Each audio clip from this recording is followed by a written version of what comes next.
Donc, bonjour. Je vais commencer la séance par une présentation, donc très brièvement, de la fiche module. Je vais partager avec vous mon écran.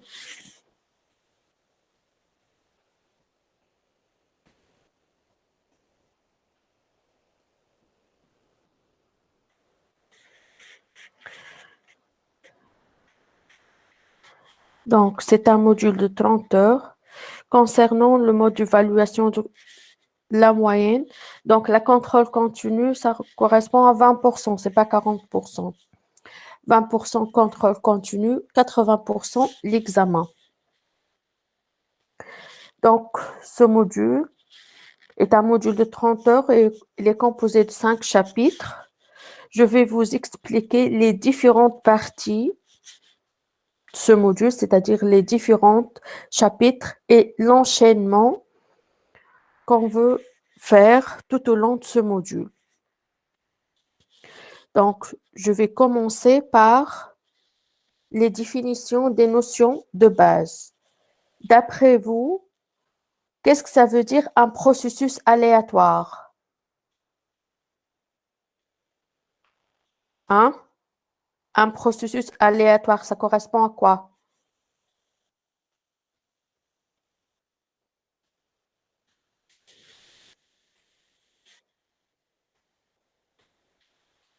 Est-ce que vous connaissez la définition d'un processus aléatoire?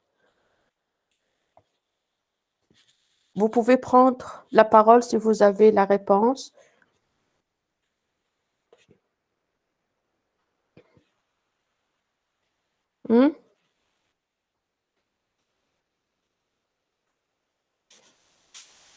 Donc, un processus aléatoire, ça correspond à l'ensemble de réalisations que peuvent prendre une variable aléatoire.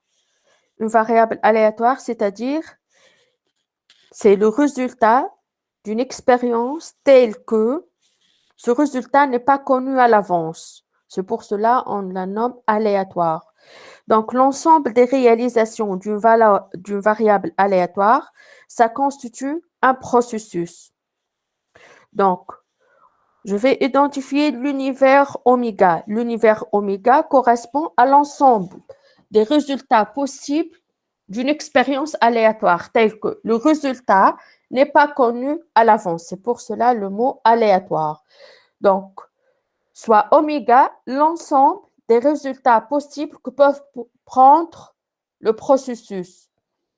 Donc, le petit oméga ici, ça correspond à des événements.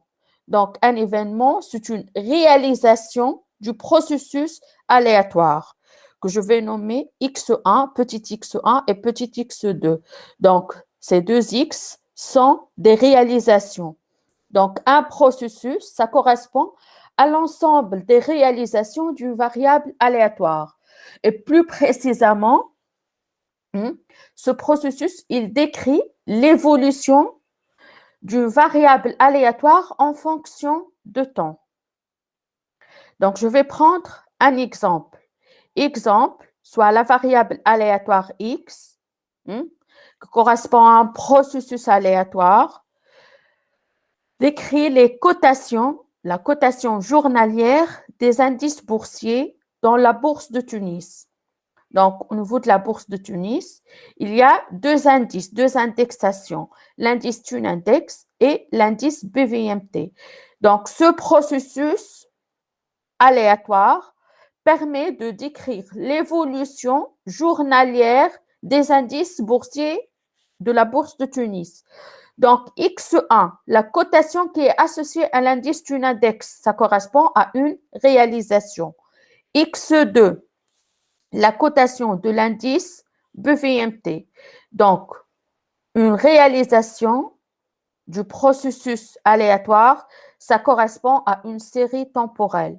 Donc, le processus aléatoire, il englobe l'ensemble des réalisations possibles de la variable aléatoire en fonction de temps.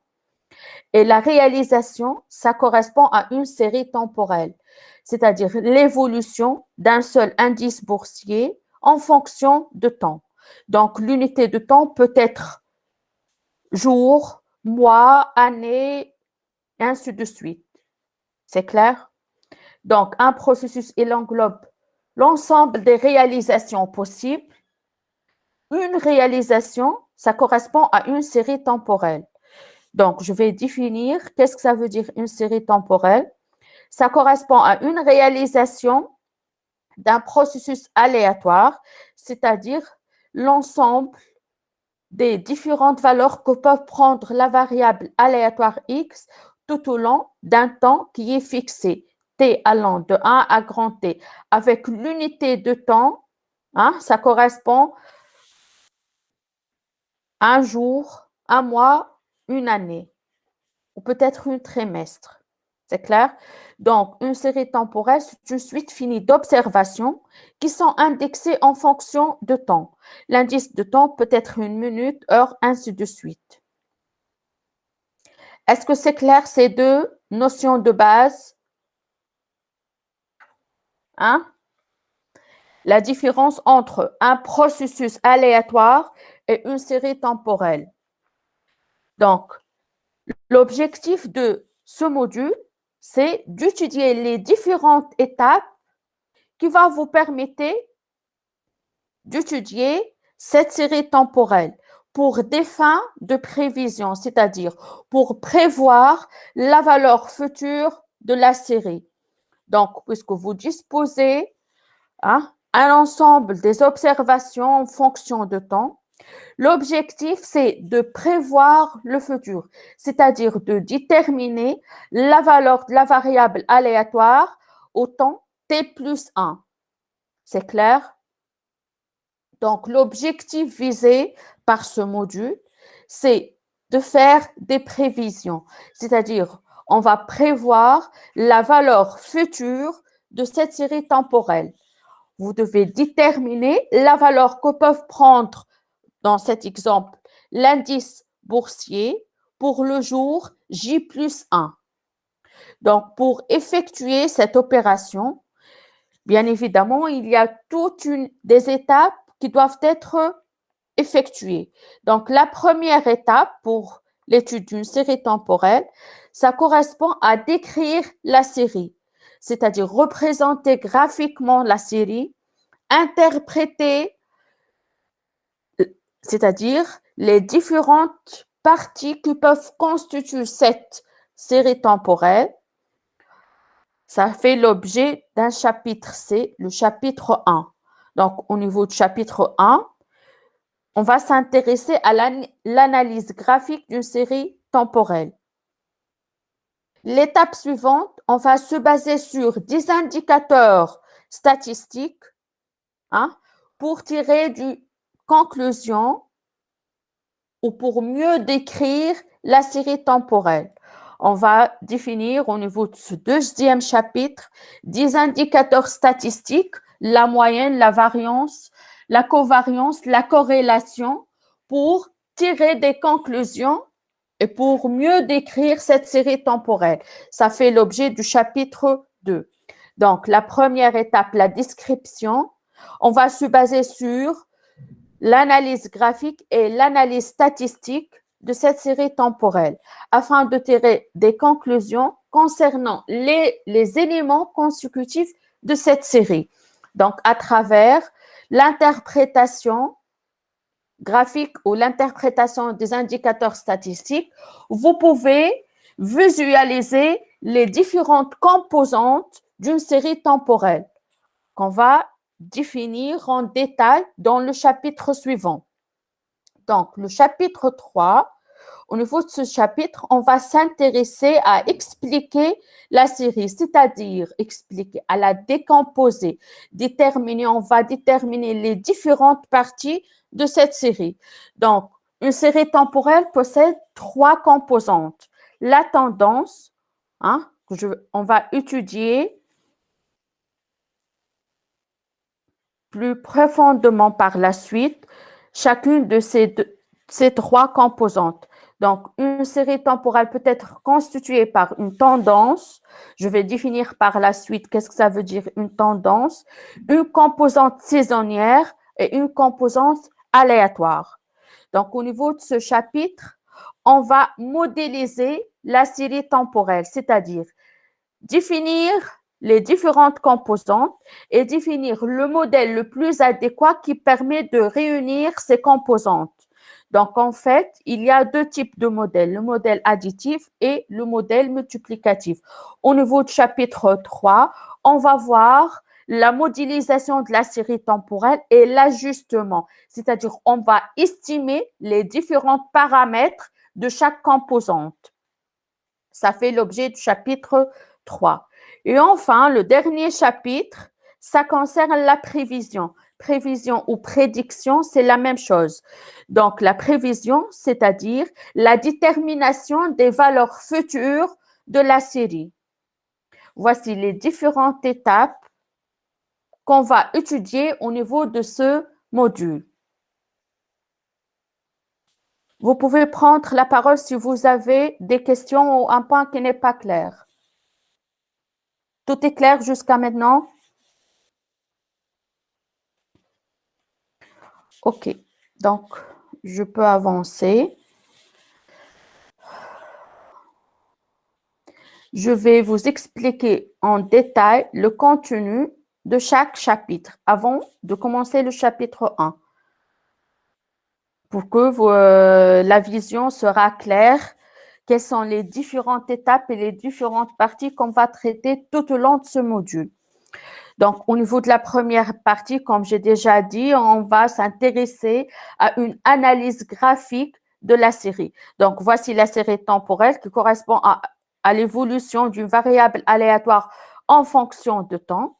Donc, la première étape, on va créer cette série temporelle. Supposons que vous disposez d'un fichier, que ce soit texte ou Excel ou CSV. Au niveau de ce fichier, vous avez les différentes valeurs que peuvent prendre la variable aléatoire en fonction de temps. La première étape, vous devez créer cette série en utilisant la commande TS qui se trouve au niveau de package des séries. Il est prédéfini sous R, ce package. Il existe déjà. Donc, la commande T-série, on va voir au niveau du premier chapitre en détail quels sont les différents arguments de cette fonction. En fait, cette fonction va vous permettre de créer une série temporelle, c'est-à-dire elle va vous permettre de décrire les différentes valeurs que peuvent prendre cette variable aléatoire en fonction de temps. Ça dépend des données que vous disposez, bien sûr. L'étape suivante, une fois que vous avez créé la série temporelle, donc vous devez la représenter en utilisant la fonction plot. L'objectif visé par la représentation graphique, c'est l'interprétation. Hein? Donc, vous devez effectuer une interprétation graphique. L'objectif de cette interprétation, c'est d'identifier les différentes composantes ou les différentes parties de la série, qui sont la tendance, la composante saisonnière et la composante résiduelle. Donc, on va revenir sur ces différentes parties en détail dans le chapitre 2. Donc, l'étape suivante, une fois on a analysé graphiquement notre série temporelle, on veut passer au calcul des indicateurs statistiques. Donc, au niveau de ce module, on va se concentrer sur ces indicateurs-là. La moyenne, la variance, la covariance et la corrélation, ces deux indicateurs sont utilisés pour étudier la corrélation au sein d'une même série. Donc, au sein d'une même série, on va appeler autocorrélation ou autocovariance. C'est-à-dire, on va mesurer, que ce soit en utilisant ces indicateurs statistiques ou à travers des représentations graphiques de ces deux indicateurs-là, on va examiner s'il existe une dépendance au sein d'une même série ou non. Donc, l'objectif visé de cette étude-là, c'est d'identifier le modèle le plus adéquat qui va vous permettre de modéliser cette série temporelle. C'est clair? Donc, l'objectif visé de ces deux étapes, ces deux premiers chapitres, c'est d'identifier le modèle le plus adéquat qui permet de modéliser cette série temporelle pour des fins de prévision, afin de faire les prévisions pour le temps t plus 1. C'est clair? C'est ça l'objet de ce module. Donc, ces deux étapes vont vous permettre d'identifier le modèle le plus adéquat qui permet de modéliser votre série temporelle. Donc, au niveau du chapitre suivant, on va se concentrer sur les différentes composantes de la série. Donc, une série temporelle peut être modélisée en fonction du temps à travers la tendance. La tendance, c'est l'évolution à long terme de la série. C'est-à-dire, à travers la représentation graphique, vous pouvez distinguer s'il existe une tendance à la hausse ou une tendance à la baisse d'une série. C'est clair? On va revenir en détail sur ces différentes notions au niveau du chapitre 1 et 2. Donc, une série temporelle peut être modélisée en fonction de la tendance, en fonction d'une composante saisonnière, c'est-à-dire composante saisonnière, ce sont des fluctuations régulières qui se répètent de la même manière d'une année à une autre. Donc, une fois vous avez des fluctuations au sein de la série temporelle qui se répètent de la même manière, vous pouvez conclure que cette série présente une composante saisonnière. Donc, pour modéliser cette composante saisonnière, on a les fonctions cosinus et sinus. C'est clair? De même, au niveau de calcul des indicateurs statistiques, si vous constatez qu'il existe une autocorrélation au sein de la même série, c'est-à-dire une autocorrélation, la valeur de la série au temps t va être dépendante à l'instant t-1. Donc, vous devez intégrer ce retard au niveau de la modélisation de la série. C'est clair? Donc, en se basant sur les indicateurs statistiques, que ce soit la valeur numérique ou la représentation graphique. Si vous distinguez qu'il existe une autocorrélation au sein de la série, c'est-à-dire la valeur de la série à l'instant t va être dépendante à celle de l'instant t-1. Donc, vous devez tenir compte de cette information au niveau de la modélisation.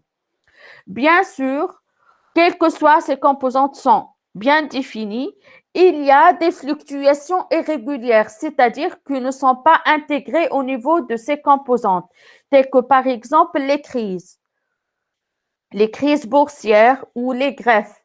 Donc, il y a des valeurs qui sont visualisées au niveau de la série temporelle et qui correspondent à des fluctuations irrégulières, c'est-à-dire ils ne se répètent pas d'une année à une autre. Donc, on va incorporer ces fluctuations au niveau de ce terme aléatoire. C'est la composante aléatoire ou la composante résiduelle qui doit être identifiée au niveau de chaque modèle. Parce qu'on ne peut pas modéliser la réalité avec zéro faute. Bien évidemment, il faut identifier cette variable qui correspond à une composante résiduelle. Donc, de même, la série temporelle va être dépendante d'une autre variable aléatoire. Donc, vous pouvez intégrer cette variable exogène au niveau de la modélisation de la série XT. C'est clair? Donc, on va revenir sur ces détails-là au niveau du chapitre 3 et 4. Donc, en se basant sur les deux premiers chapitres, on va identifier les différentes composantes d'une série temporelle.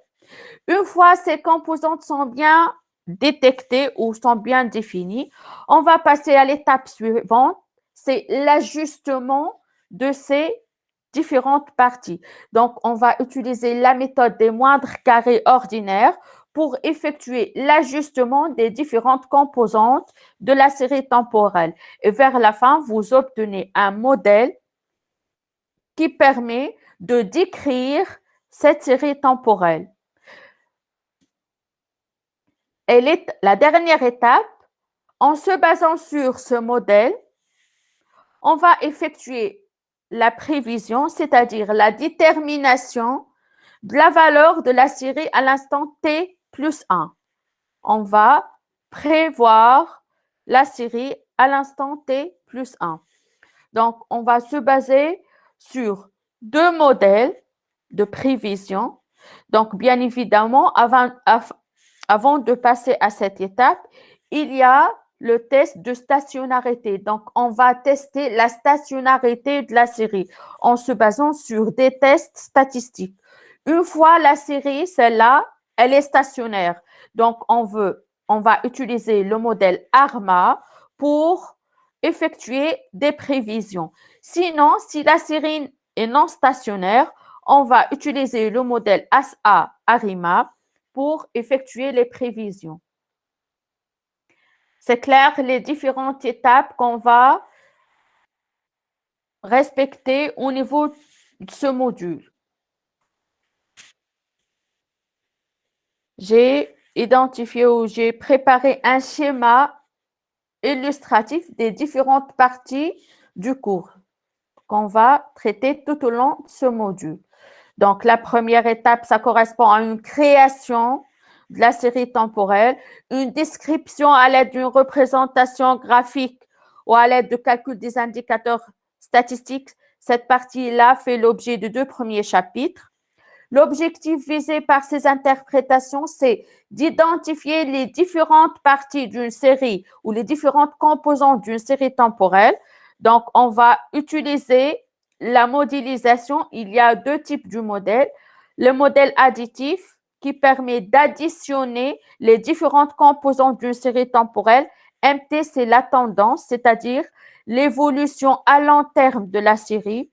ST, c'est la composante saisonnière, les fluctuations régulières, c'est-à-dire que se répètent de la même manière d'une année à une autre, et le TER ou la composante aléatoire ou résiduelle. Le deuxième type du modèle, c'est le modèle multiplicatif. Donc, on va, pour modéliser cette série temporelle, on va multiplier ces différentes composantes. Bien évidemment, ensuite, on va déterminer ou ajuster les différentes composantes en utilisant la méthode de moindre carré ordinaire et la méthode des moyennes mobiles. Cette partie-là fait l'objet du chapitre 3 et 4. Donc, vers la fin, on va étudier la stationnarité en utilisant des tests statistiques afin d'identifier le modèle le plus adéquat qui va vous permettre d'effectuer la prévision, c'est-à-dire déterminer la valeur de la série temporelle à l'instant t plus 1. Est-ce que vous avez des questions? Sinon, je vais entamer le chapitre 1 qui correspond à l'analyse graphique d'une série temporelle. Est-ce que c'est clair les différentes parties qu'on va traiter tout au long de ce module et l'objectif visé? D'accord. Donc, je vais commencer le chapitre 1. Donc, ce support de cours, il est publié sur votre Classroom. Donc, le chapitre 1 correspond à une analyse graphique d'une série temporelle. Donc, l'objectif visé par l'étude d'une série temporelle, c'est de prévoir le futur, d'effectuer des prévisions ou des prédictions de futur. Donc, les étapes à faire, on va décrire la série temporelle, puis on va expliquer la description, que ce soit graphique ou à travers le calcul des indicateurs statistiques. L'explication, donc, on va la modéliser, on va déterminer les différentes composantes et le modèle le plus adéquat pour modéliser la série temporelle. Et le but visé par ces étapes-là, c'est de prévoir le futur. Donc, le processus stochastique que j'ai déjà défini tout à l'heure, ça correspond à un ensemble ou l'évolution de l'ensemble de variables aléatoires en fonction de temps. Donc, la définition d'une série temporelle, on appelle série temporelle ou série chronologique. qui correspond à une suite des données qui sont indexées par le temps. Donc, une série temporelle, ça correspond à une réalisation d'un processus stochastique ou un processus aléatoire. Donc, Y, c'est la variable aléatoire qu'on va mesurer les différentes réalisations sur cette variable aléatoire en fonction du temps t. Donc, l'indice du temps peut être une seconde, une minute, une heure et ainsi de suite. Ça dépend de votre série. Donc, je vais définir les notations. Donc, t, ça correspond le temps. YT, la valeur mesurée de la variable aléatoire à l'instant t. C'est clair? Donc, une série chronologique ou une série temporelle, elle correspond à une réalisation, c'est-à-dire les différentes valeurs que peut prendre la variable aléatoire en fonction de temps. C'est clair? Avec des intervalles de temps qui sont réguliers, c'est-à-dire l'indexation en fonction de jours, minutes et ainsi de suite. Les intervalles sont réguliers. Donc, il existe plusieurs domaines d'application des séries temporelles tels que l'écologie, l'économie, la finance, la médecine, ainsi de suite. Donc, voici les étapes que j'ai déjà identifiées tout à l'heure pour analyser une série temporelle. Donc, les principales étapes du traitement d'une série chronologique sont les suivantes. La préparation. Donc, au niveau de cette étape, on va se baser sur ce qu'on a vu au niveau de votre chapitre 2 de l'analyse statistique, la préparation des données ou la correction des données, traitement des données manquantes, aberrantes et la transformation que vous pouvez effectuer sur les différentes valeurs observées de la série. Donc, l'étape suivante, c'est un résumé, c'est-à-dire on va visualiser la série et on va interpréter graphiquement la série. À travers l'interprétation graphique, on peut distinguer les différentes composantes de la série, c'est-à-dire la tendance, la saisonnalité, aussi il existe des effets endogènes, c'est-à-dire des effets endogènes, c'est-à-dire il existe une autocorrélation au sein de la même série. Donc, vous pouvez expliquer XT en fonction de XT-1 et les effets exogènes, c'est-à-dire il y a d'autres variables exogènes qui peuvent influencer la série XT. C'est clair? Donc, l'étape de la modélisation, on va modéliser, on va identifier le modèle le plus adéquat qui permet de modéliser la série temporelle en fonction de ses différentes composantes, à savoir la tendance, la saisonnalité et la composante résiduelle. Et la dernière étape, c'est la prévision ou la prédiction, la détermination de la valeur future de la série. Donc, la première étape, c'est la correction des données.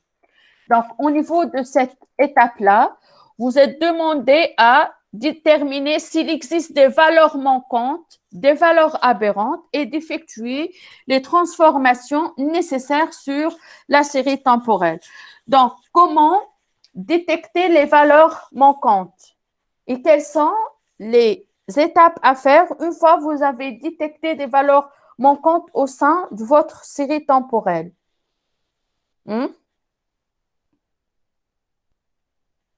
Comment traiter les valeurs manquantes, c'est-à-dire au niveau du fichier, il y a des NA sous R. Donc, une valeur manquante se trouve sous R, NA, grand N, grand A. La question que se pose maintenant, comment traiter ces données manquantes? Une fois votre série temporelle présente des données manquantes, comment vous allez traiter ces données manquantes?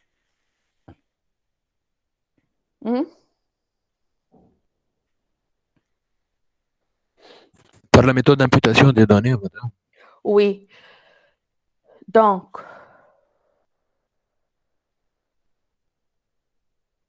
voilà, la préparation des données.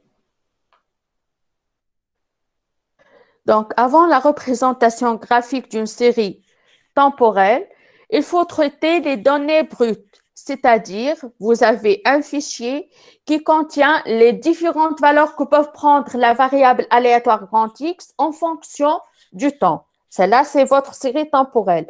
La première étape, vous devez déterminer le pourcentage des valeurs manquantes. Si le taux des valeurs manquantes ne dépasse pas 5%, donc vous pouvez éliminer les valeurs manquantes de la base de données. Ça n'influence pas l'interprétation et la modélisation de votre série temporelle. Sinon, si le taux des valeurs manquantes dépasse 5%, donc vous pouvez utiliser les méthodes d'imputation. C'est clair, c'est-à-dire on va remplacer les valeurs manquantes par d'autres valeurs. Ça dépend de l'exercice. Il va vous indiquer la méthode à utiliser pour remplir ces valeurs manquantes. C'est clair? La deuxième étape, la détection des points aberrants. Donc, en utilisant la boîte à mostage, sous R, le box plot, ça vous permettait d'identifier s'il existe des valeurs aberrantes au sein de cette série temporelle ou non. Donc, en fait, la boîte à mostage, elle est constituée par la limite supérieure et la limite inférieure.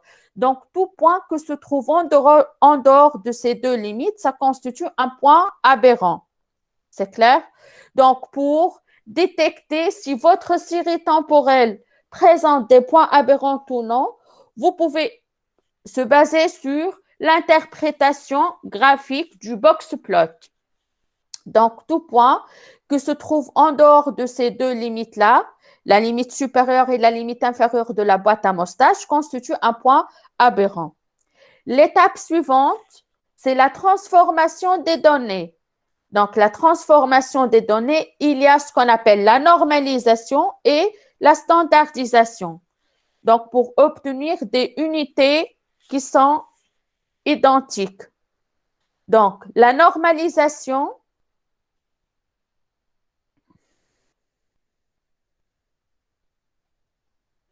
il y a deux méthodes de la normalisation qu'on a déjà vu au niveau de votre cours de l'analyse statistique. Soit on retranche de chaque réalisation la moyenne et on divise par l'écart type. Donc, chaque observation, elle est centrée par rapport à la moyenne de la série et réduite par rapport à l'écart type afin d'obtenir des unités. C'est le calcul des Z-score, madame. Comment? C'est le calcul des Z-score. Oui, vous pouvez utiliser le Z-score pour effectuer la normalisation de votre série temporelle, oui. Ou vous pouvez utiliser une autre méthode. Donc, vous devez réduire la série, les différentes réalisations, les différentes valeurs de la série par rapport à leur valeur minimale, la valeur minimale de la série, qui est divisée par l'étendue. L'étendue, c'est l'écart entre la valeur maximale et la valeur minimale. Donc, voici deux méthodes qui vont vous permettre de normaliser votre série brute ou votre donnée brute. Il y a aussi ce qu'on appelle la standardisation. L'objectif de cette étape-là, c'est de ramener à des intervalles de temps de longueur fixe. C'est-à-dire, je vais prendre un exemple pour vous expliquer comment effectuer la standardisation au sein de votre série brute. Donc, je vais prendre un exemple. Supposons qu'on va s'intéresser à la cotation journalière de l'indice boursier Tunindex. Donc, voici votre série temporelle. La représentation graphique de votre série temporelle. Au niveau des axes des abscisses, vous avez le temps, T. Au niveau de l'axe des ordonnées, le cours de l'indice Tunindex ou la valeur de l'indice Tunindex au jour J. C'est clair? Donc, je vais me concentrer sur la cotation journalière du mois de janvier ou du mois de février. Donc, au niveau de janvier, on a 31 jours. Au niveau de février, on a 28 jours. Donc, la standardisation permet d'identifier des intervalles de temps qui sont réguliers au niveau de votre série temporelle, puisque janvier présente 31 jours et février 28 jours.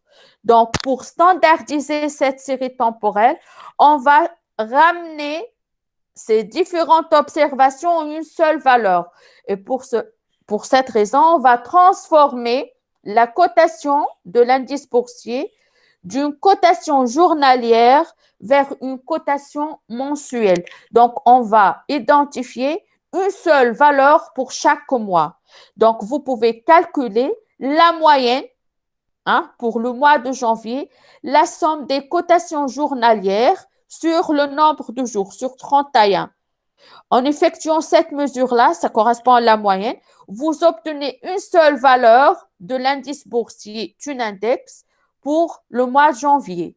De même, vous pouvez effectuer cette opération sur le mois de février, c'est-à-dire vous pouvez avoir une seule valeur de l'indice boursier Tunindex pour le mois de février. Et comme ça, on a effectué une standardisation de notre série, c'est-à-dire on a des intervalles de temps qui sont réguliers. Donc, on a transformé la cotation journalière en une cotation mensuelle. Est-ce que c'est clair, la standardisation?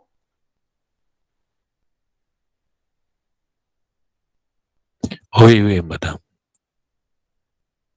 Si vous avez un point qui n'est pas clair, vous pouvez prendre la parole. Sinon, est-ce que je peux avancer?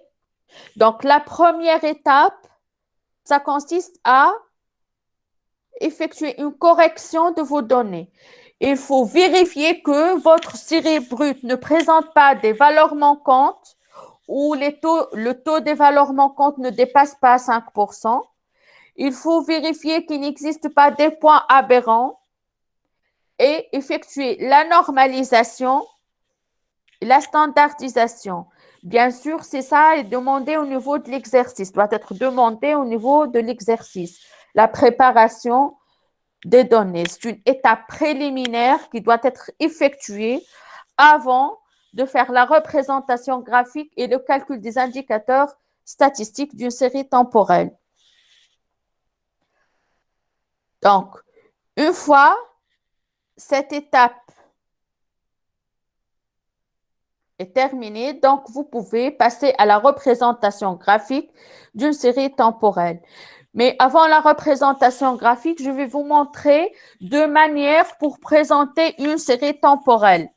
Donc, la première manière, donc vous pouvez identifier au niveau de la première colonne le temps et au niveau de la deuxième colonne les différentes mesures que peut prendre la variable aléatoire pendant t. Donc, pour t égale à 1, on a x1, t égale à 2, x2 jusqu'à n. Donc, n, ça correspond à la longueur de la série temporelle. C'est clair?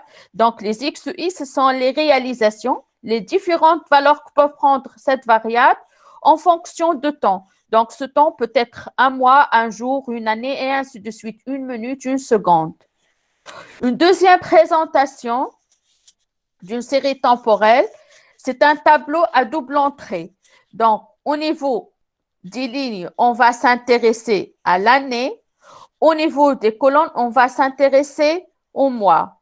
Donc, XIJ ici correspond à la valeur ou la réalisation que peut prendre la variable aléatoire, votre série temporelle, pour le mois I et l'année J. C'est clair? Donc, voici les deux présentations que peuvent avoir une série temporelle, que ce soit un tableau simple, que ce soit un tableau à double entrée.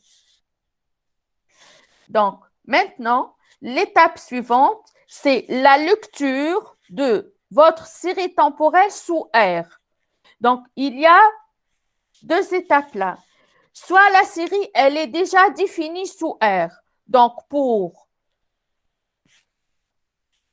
importer les données qui existent au niveau de cette série, vous devez utiliser data et entre parenthèses le nom de la série temporelle. C'est clair? Donc, cette série temporelle-là, Air Passenger, qui correspond au nombre de passagers aériens aux États-Unis, cette série temporelle, elle est prédéfinie sous R. Donc, vous pouvez utiliser cette série-là en effectuant cette commande data, entre parenthèses, le nom de la série. Donc, cette commande-là, si la série temporelle, elle est prédéfinie sous R, elle existe déjà. Sinon, si vous avez un fichier texte ou un fichier CSV qui contient, ou un fichier Excel qui contient votre série temporelle, vous pouvez transformer le contenu ou les différentes valeurs que se trouvent au niveau du tableau en une série temporelle en utilisant la commande TS. Donc, la fonction TS qui est prédéfinie sous R, donc qui existe au niveau du package T-Series. Cette commande va vous permettre de créer votre série temporelle. Donc, maintenant, les différents arguments de cette commande. Le premier argument, ça correspond à la base de données. Vous pouvez l'importer sur R en utilisant la commande read.table. Hein? Le deuxième argument, vous devez préciser la date de début de votre série temporelle, c'est-à-dire si votre série temporelle, ça correspond à une mesure de cotation boursière mensuelle pendant l'année 2000, par exemple. Donc, vous devez préciser la date de début de cette série. Par exemple, le mois de janvier 2000. La date du fin, le mois de décembre 2000. C'est clair? Le troisième argument, ça correspond aux fréquences, la fréquence des données. S'il s'agit d'une cotation mensuelle, donc la fréquence, ça correspond à 12 par rapport à l'année, hein, ça correspond à 12. Si la cotation, elle est trimestrielle, donc la fréquence, ça correspond à 4.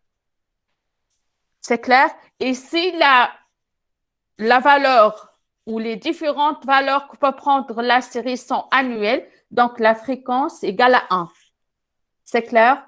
Donc, il y a deux manières. Que ce soit votre série temporelle, elle existe, elle est prédéfinie sous R.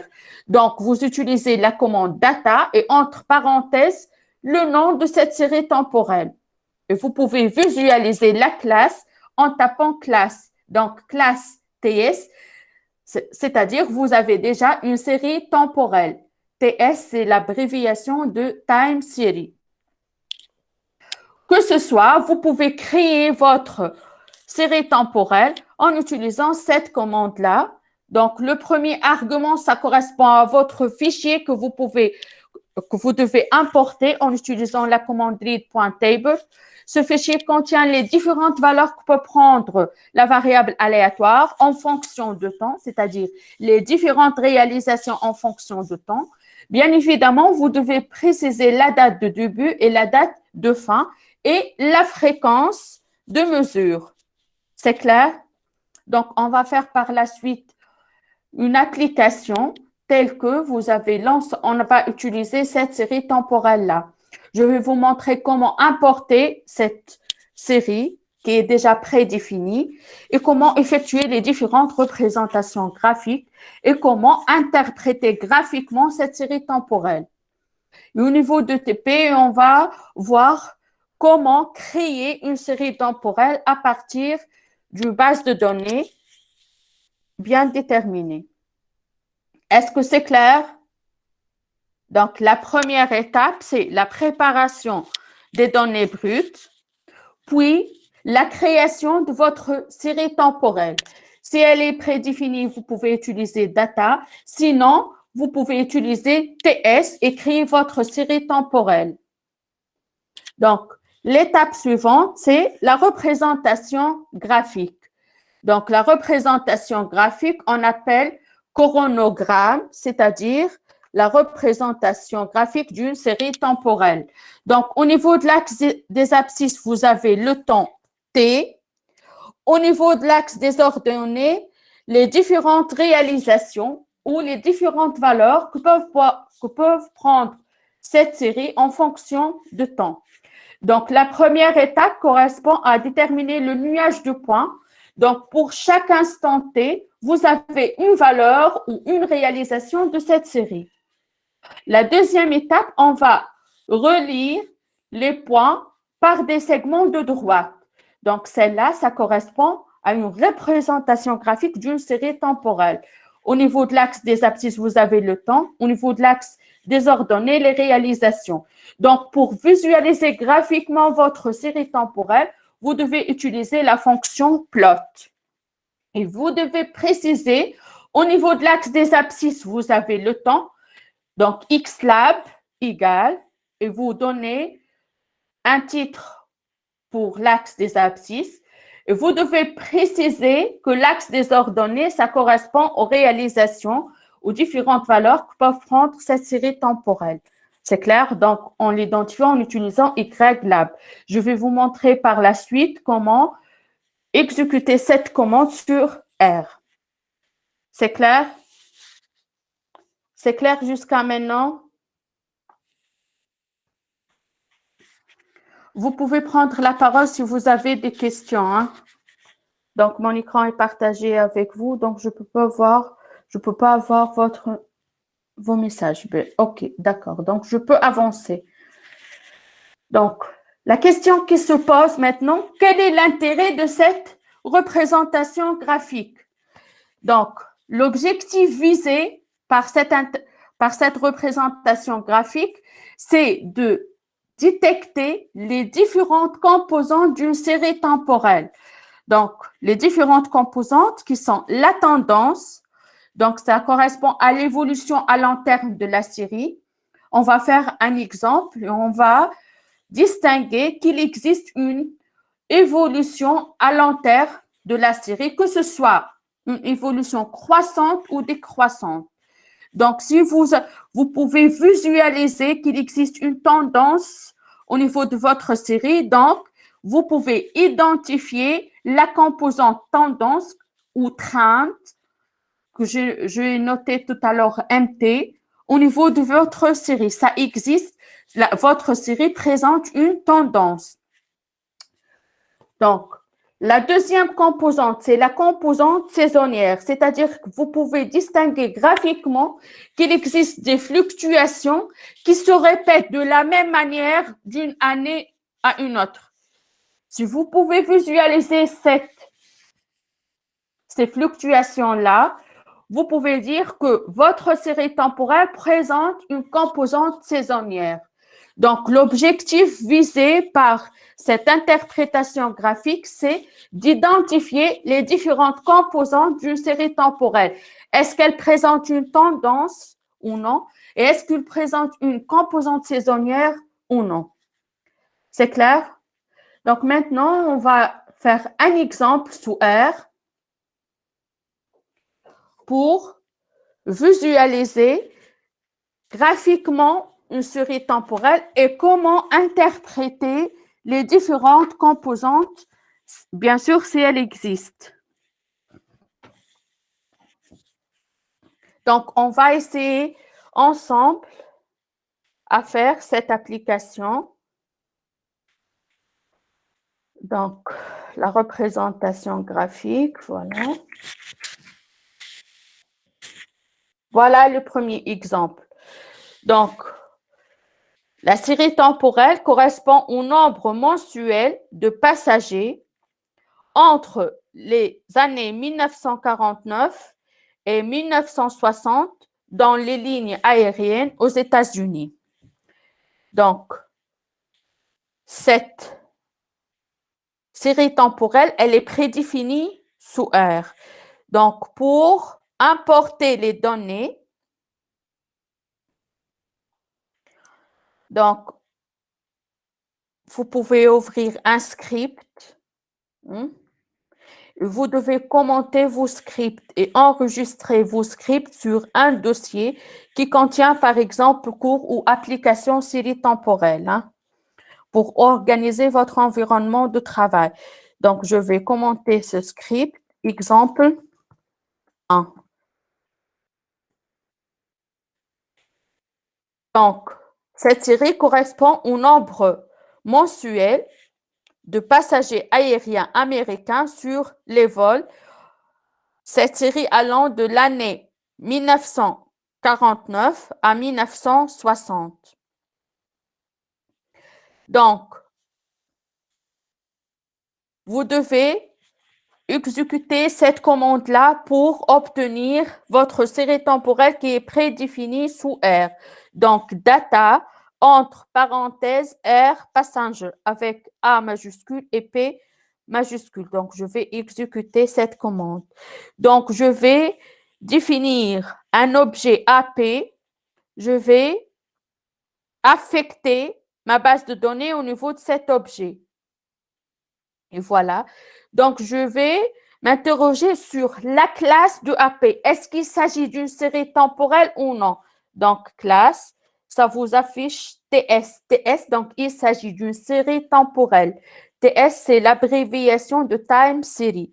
Donc, si vous voulez visualiser votre base de données qui correspond à une série temporelle, donc vous tapez l'objet AP et voilà.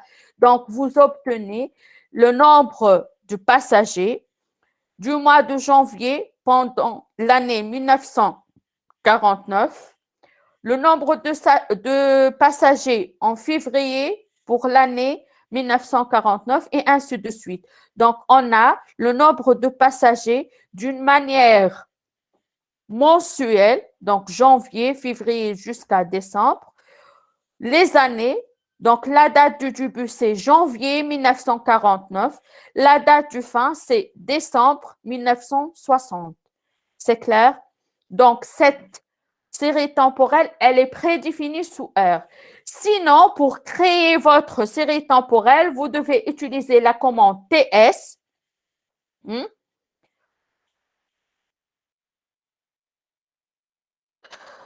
Donc, voilà. Donc, cette série, elle est prédéfinie. Sinon, vous pouvez utiliser la commande TS et vous devez identifier ces différents arguments. C'est clair? Donc, que ce soit la série temporelle, elle est prédéfinie ou vous pouvez la créer en utilisant cette commande-là.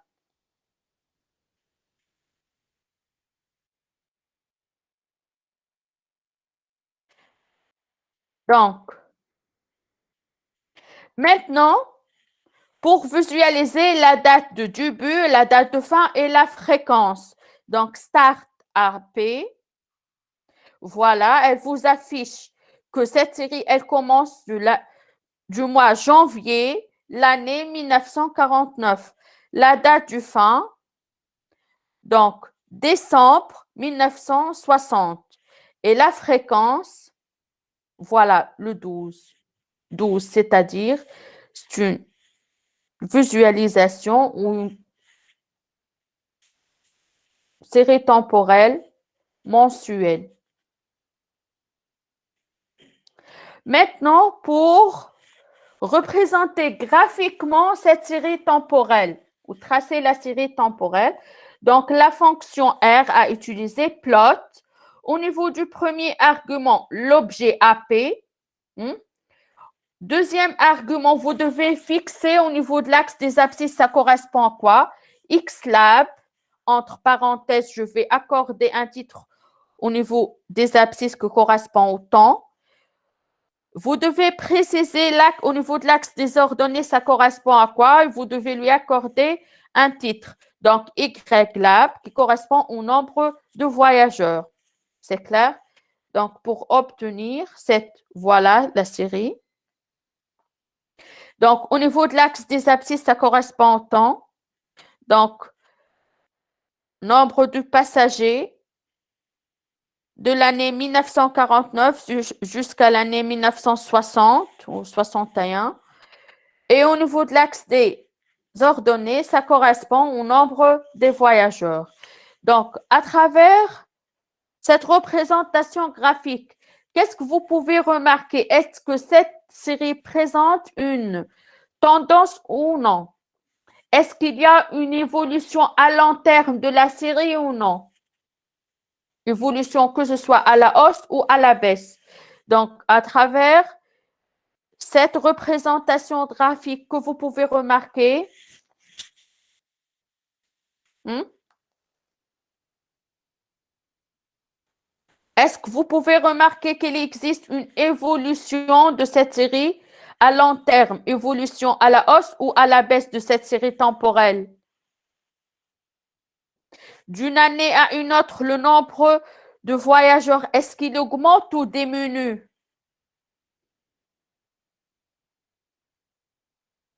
Il augmente. Il augmente. Donc, vous pouvez remarquer que cette série temporelle présente une tendance, c'est-à-dire une évolution à long terme, à la hausse du nombre du voyageur ou nombre du passager. C'est clair?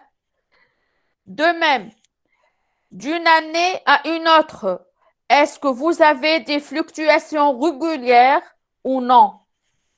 Par exemple, vous pouvez comparer l'année 1949, donc voici les différentes observations pour l'année 1949 et les différentes observations pour l'année 1950.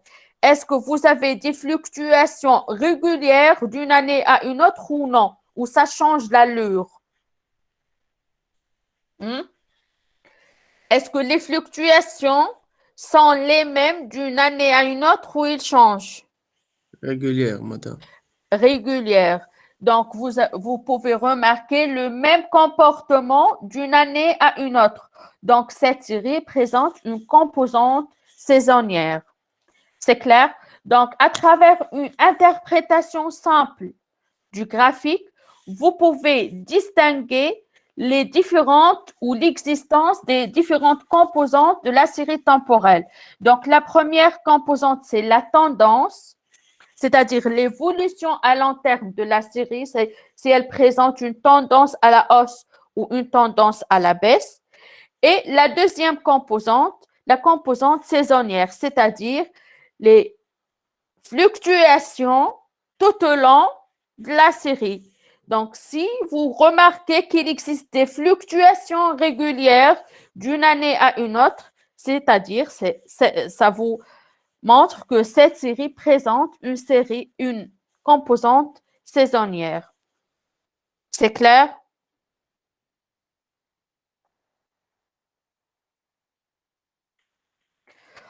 Donc, voici pour distinguer s'il existe des fluctuations régulières. On a effectué un zoom sur l'année 1958 et 1961. Donc, comme vous pouvez remarquer, il existe des fluctuations qui sont régulières. Donc, cette série temporelle présente une composante saisonnière. C'est clair?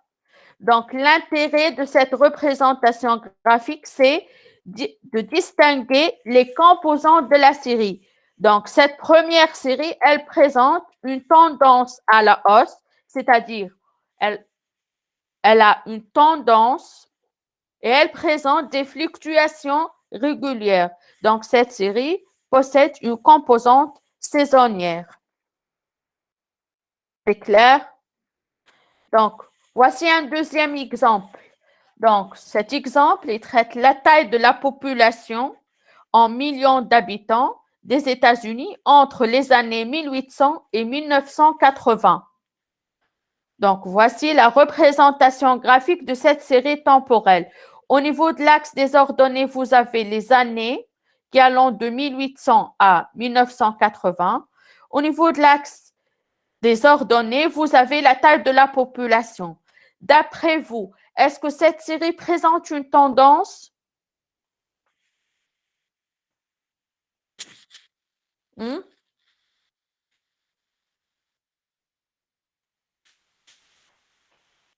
Est-ce que cette série présente une tendance, oui ou non?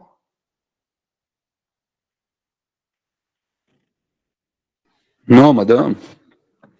C'est-à-dire une tendance.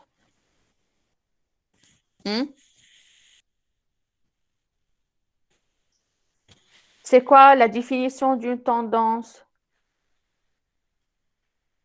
Madame, on est évolution. Oui, évolution à long terme. Donc, de l'année 1800 à 1980, est-ce que la taille de la population augmente ou diminue, ou elle est constante? Taille de la population à travers ce graphique. Est-ce que la taille de la population augmente ou diminue entre 1800 et 1900? Augmentation. Augmente. Donc, l'évolution à long terme, elle existe au niveau de cette série. Vous pouvez remarquer que le nombre, la taille de la population, elle augmente. Donc, elle passe par exemple, de 1, je ne sais pas les valeurs exactes, vers 200. Donc, à long terme, cette série présente une évolution à la hausse, c'est-à-dire il y a une tendance. Lorsque vous pouvez identifier les différentes composantes, vous pouvez dire que cette série présente une tendance. Donc, une tendance, c'est l'évolution à long terme. C'est-à-dire si la série, elle présente une augmentation ou une diminution, que vous pouvez la distinguer graphiquement. Maintenant, est-ce qu'il y a des fluctuations qui se répètent tout au long des années? Hein? D'après vous, est-ce qu'il y a des fluctuations qui se répètent d'une année à une autre? Des fluctuations régulières, c'est-à-dire vous observez les mêmes variations d'une année à une autre. Est-ce que vous pouvez distinguer ça au niveau de ce graphique? Non. Non. Donc, cette série temporelle ne présente pas une composante saisonnière. Donc, elle est formée seulement par une tendance.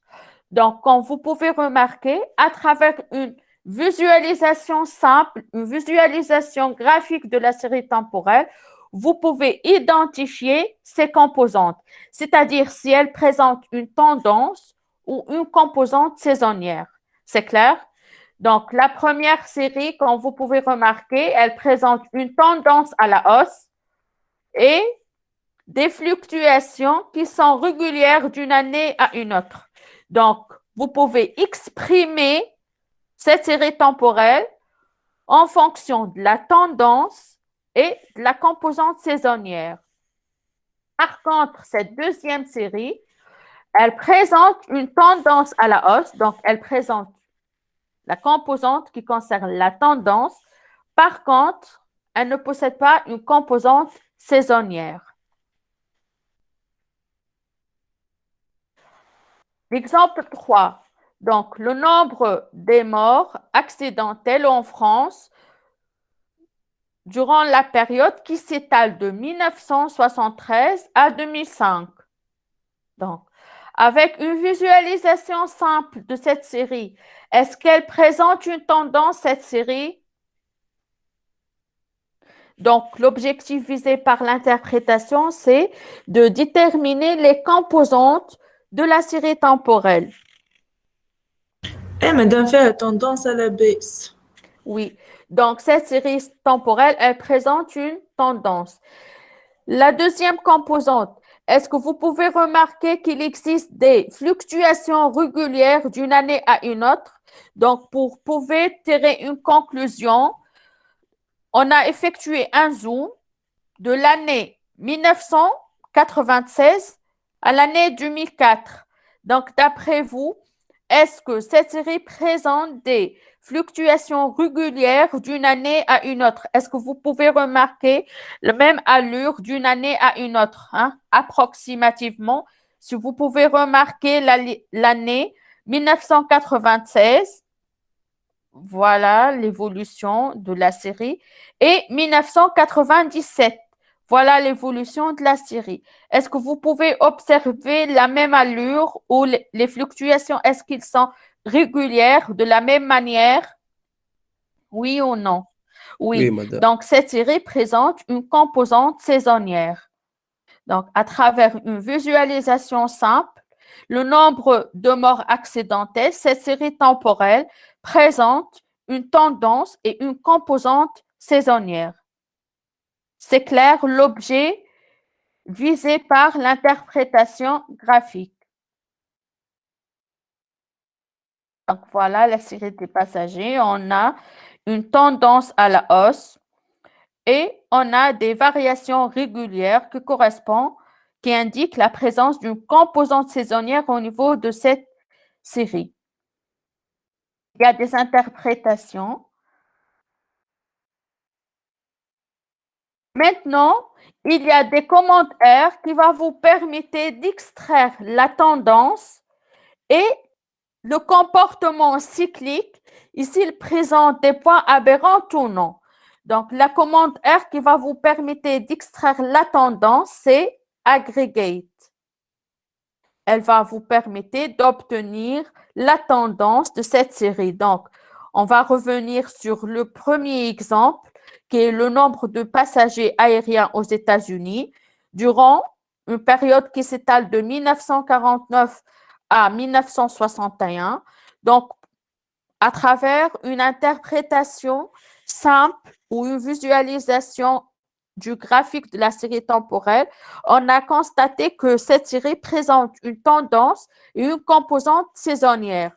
Donc maintenant, pour représenter graphiquement la tendance, donc la commande R à utiliser, c'est aggregate. Et pour extraire la composante saisonnière, et vous pouvez vérifier si elle présente des points aberrants ou non. La commande R à utiliser, c'est cycle pour déterminer la composante saisonnière. Pour visualiser sous forme d'une boîte à moustache afin de vérifier si cette composante saisonnière présente des points aberrants ou non, vous pouvez utiliser la fonction boxplot. Donc, layout, c'est pour obtenir dans un même graphe, dans une même fenêtre, ces deux représentations graphiques. Donc, on va essayer sur R l'extraction de la tendance et de la composante saisonnière.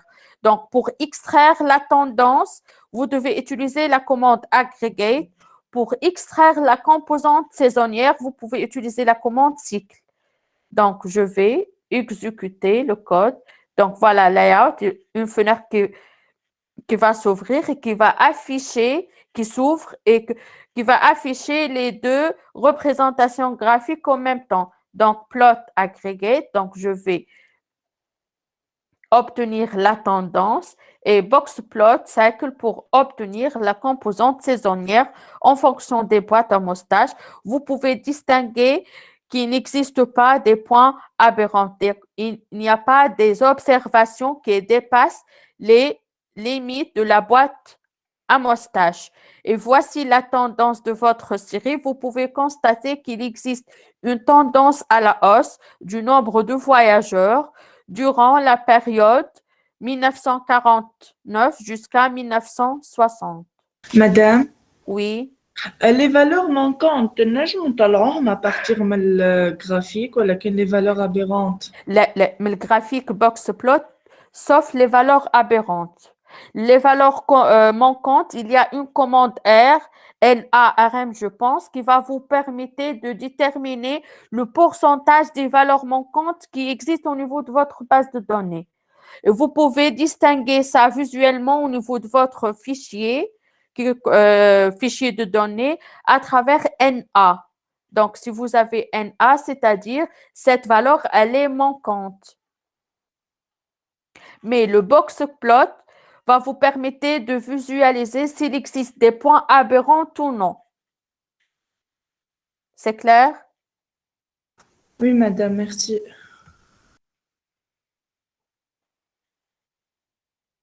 Oui, Melek. Melek ou Melek? Hein? Vous pouvez prendre la parole si vous avez des questions.